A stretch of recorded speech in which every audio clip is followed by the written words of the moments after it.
여러분, 역사를 어떻게 기억해야 할까요?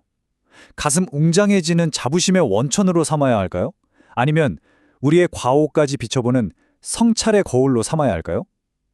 최근 대한민국 사회가 바로 이 질문을 놓고 아주 뜨거운 논쟁에 휩싸였습니다.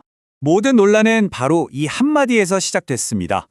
2025년 12월 12일 대통령이 던진 이 질문 하나가 대한민국 전체에 어마어마한 파장을 불러일으켰죠.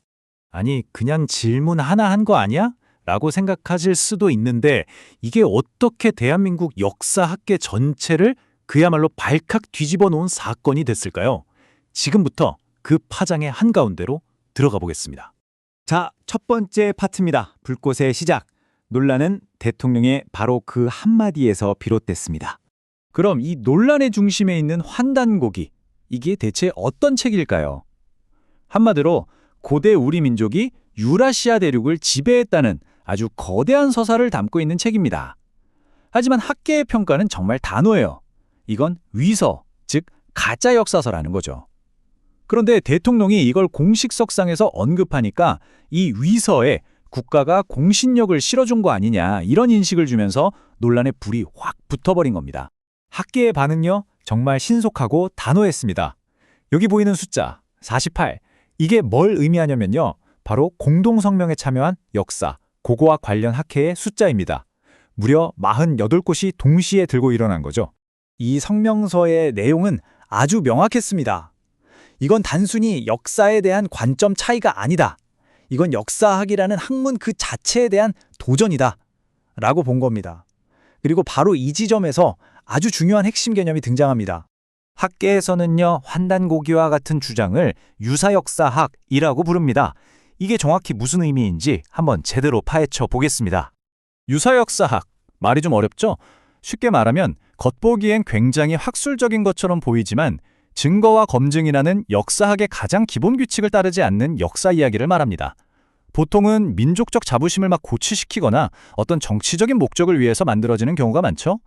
자, 이 표를 보시면 그 차이가 아주 명확하게 드러나는데요.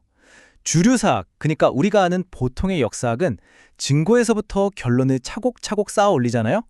근데 유사역사학은 완전히 반대입니다. 위대한 우리 민족이라는 결론을 먼저 딱 정해놓고 거기에 맞는 것처럼 보이는 조각들만 입맛대로 끼워 맞추는 거죠. 증거가 부족하면 어떻게 하냐고요? 진짜 우리 역사를 담은 사료는 거대한 음모 때문에 전부 불타 없어졌다, 이렇게 주장해버립니다. 접근 방식 자체가 완전히 다른 거죠. 이제부터가 이 이야기의 가장 아이러니한 부분입니다. 이 민족주의적 역사관에 숨겨진 뿌리가 과연 어디를 향하고 있는지 한번 따라가 보시죠.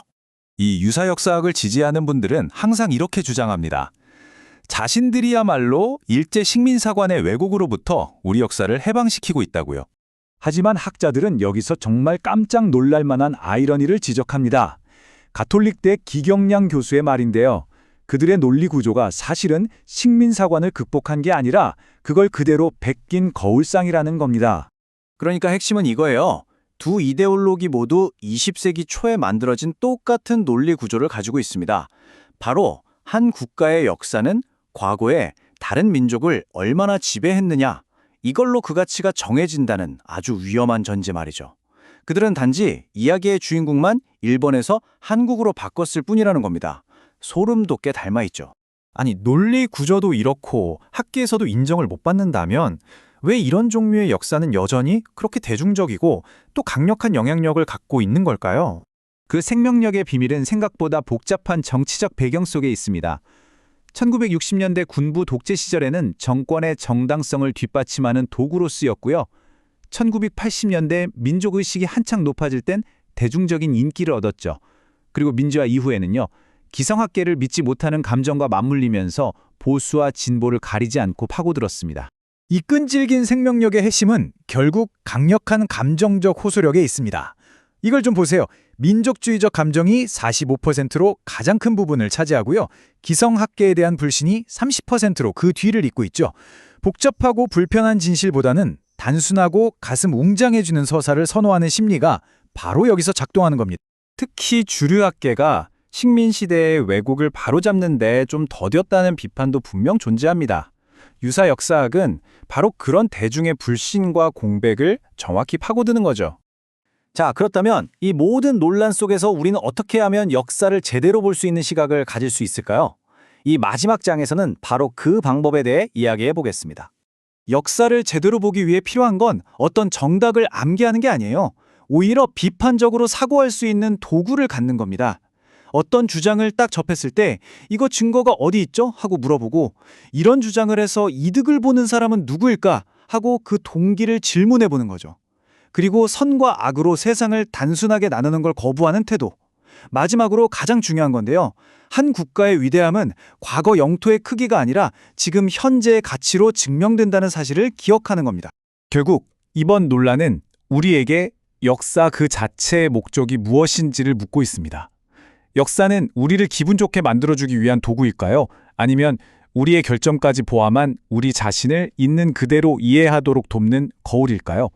어쩌면 역사를 제대로 본다는 건 바로 이 질문에 대한 여러분 각자의 답을 찾아가는 그 기나긴 과정 전체를 의미하는 건지도 모르겠습니다.